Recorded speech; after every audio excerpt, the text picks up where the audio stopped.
Welcome to Whisperwood Stories. Today we read a story from No Sleep by user No Victory. Let's begin.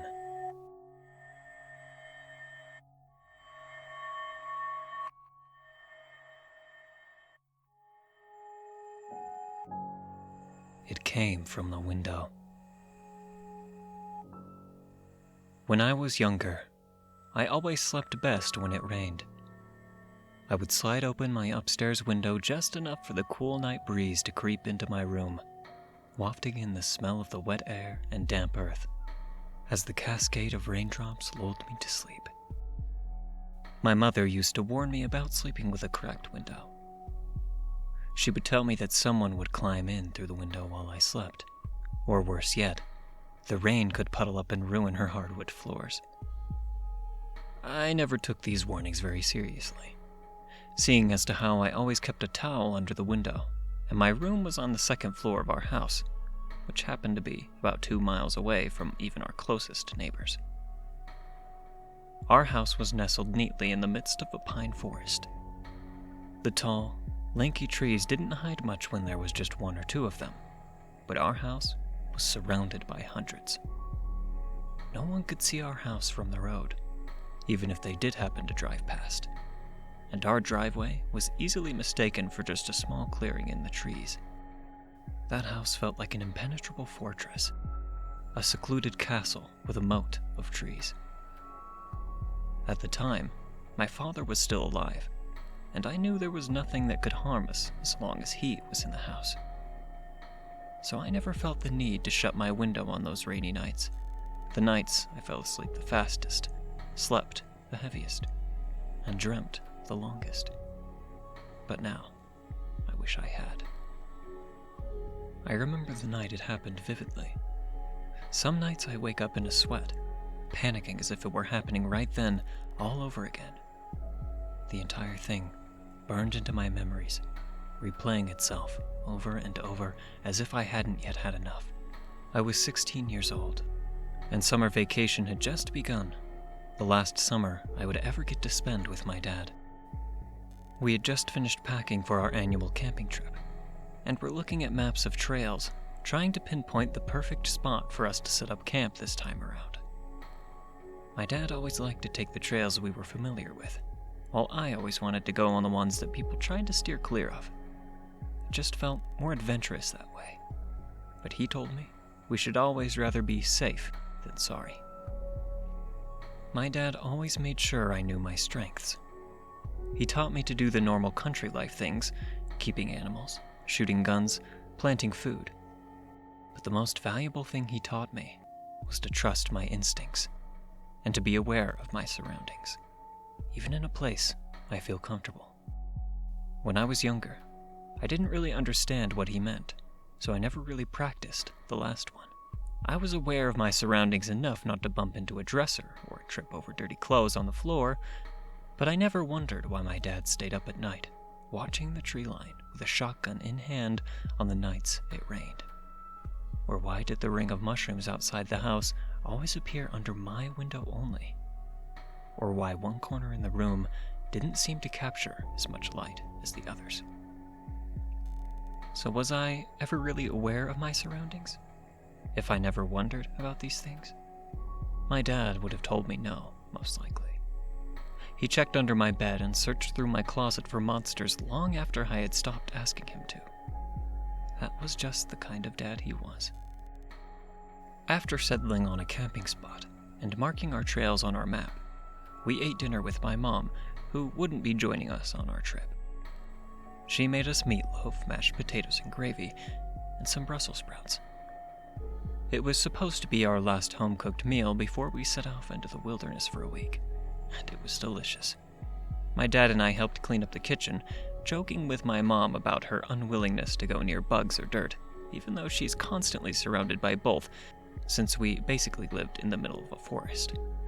I remember her smiling at us and her rushing me off to bed so I could get some sleep before the big day. My dad hugged me goodnight, the smell of the smoke from our fireplace clinging to him, mingled with the scent of his Irish Spring soap. I made sure to enjoy the smell while I could because soon it would just be the smell of smoke and BO on our camping trip. "See you bright and early," he said to me as I climbed up the stairs to my bedroom, his smile beaming. He turned around to our packs and started crossing items off our checklist, making sure we had every simple thing we needed before we disembarked. Our camping trips were the highlight of his year, and honestly, they were mine too. Once I made it to my room, I realized it was raining lightly outside. Before I crawled into my bed for the night, I cracked my window just enough so that the pitter-patter of rain could lull me to sleep, and the perfume of the damp earth could blanket my room as I drifted off. I made sure to place a towel under the window just in case any water made its way in. The last thing I wanted was for my mother to kill me before the trip.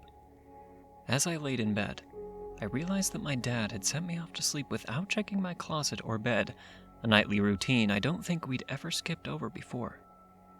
I shrugged it off. He was excited for our trip and needed to make sure everything was perfect. I was too old to have him checking my room for goblins and ghouls anyway. What 16-year-old is scared of monsters under the bed? Sometimes, I wonder if maybe things would be different if he had checked though. Maybe if he had come in earlier, before I opened my window, he would have seen something I hadn't, sensed something I couldn't. But what is the point in dwelling on hypotheticals? They can't change what happened.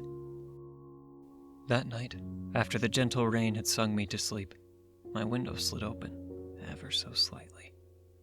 It was loud enough that I woke up, but it wasn't loud enough to frighten me. I sat up, rubbing my barely sleep-crusted eyes with the heel of my hands, and then blinked into the near-total darkness of my bedroom.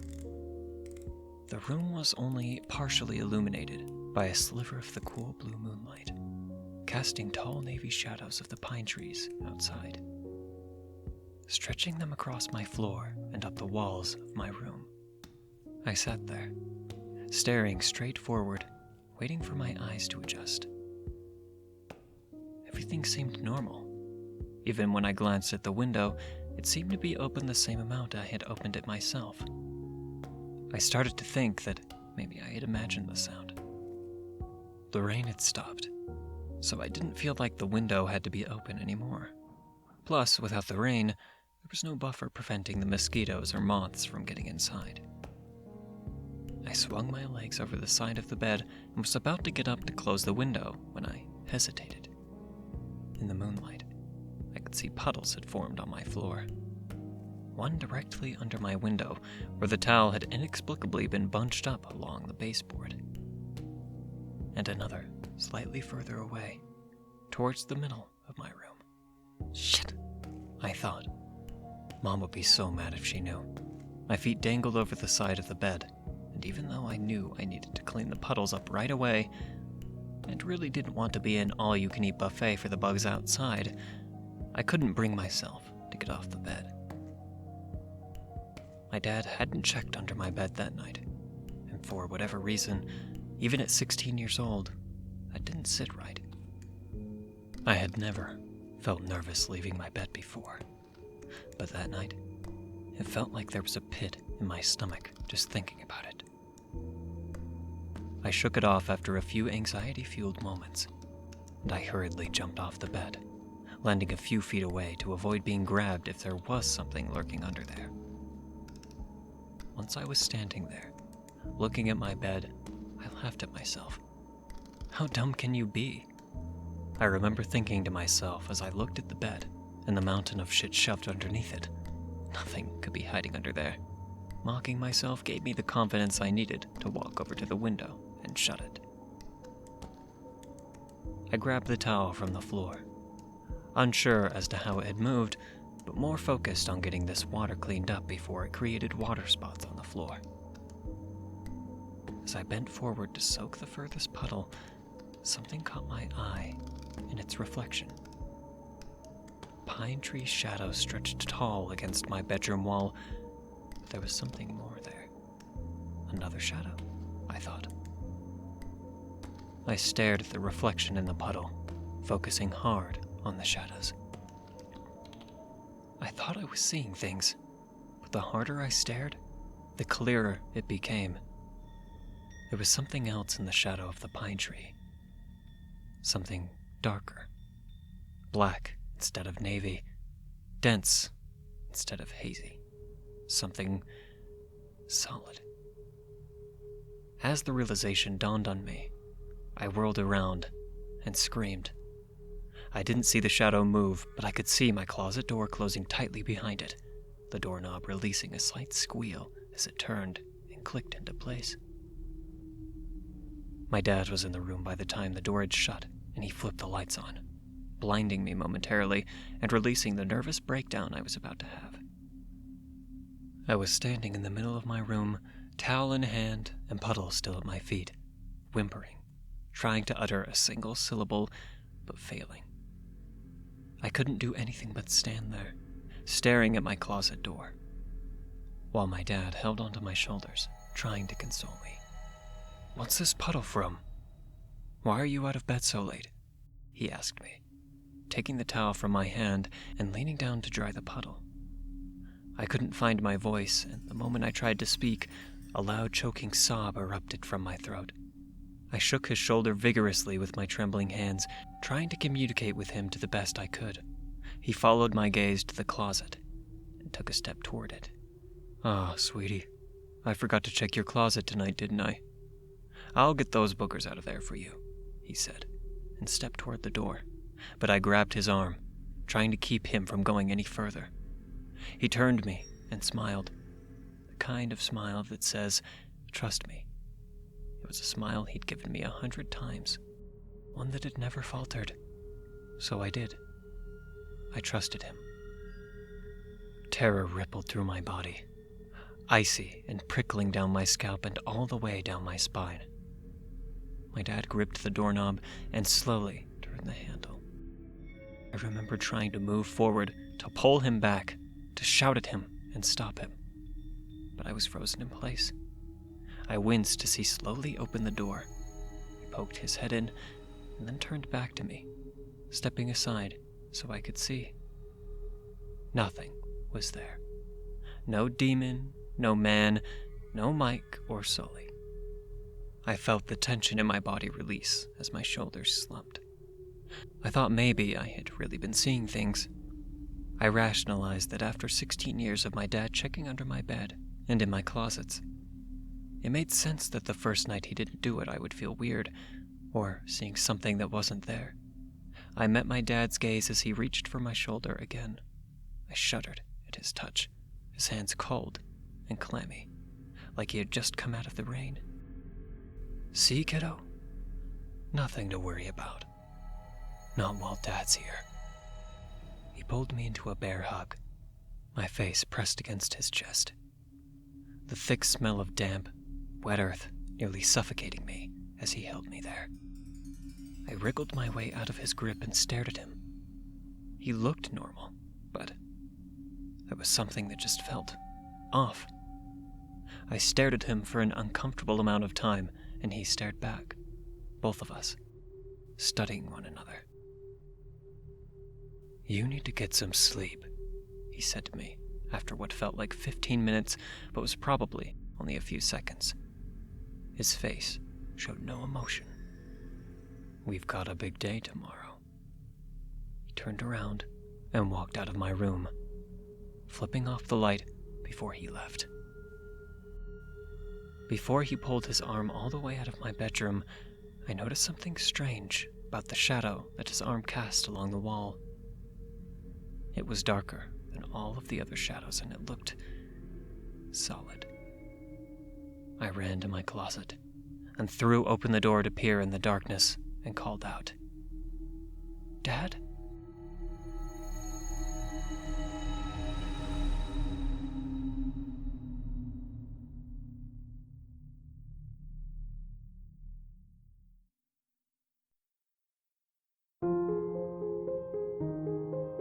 Thank you for listening to Whisperwood Stories. If you enjoyed, don't forget to comment, like, and subscribe down below. Do you have a story that you'd like me to read here? Consider commenting or sending it to whisperwoodsubmissions@gmail.com. The story in this video was read with the author's permission. Thank you again for listening, and be sure to check out the original Reddit post. Want to support me? Check the link below where you can leave a tip if you wish. And remember, don't let the shadows get too close.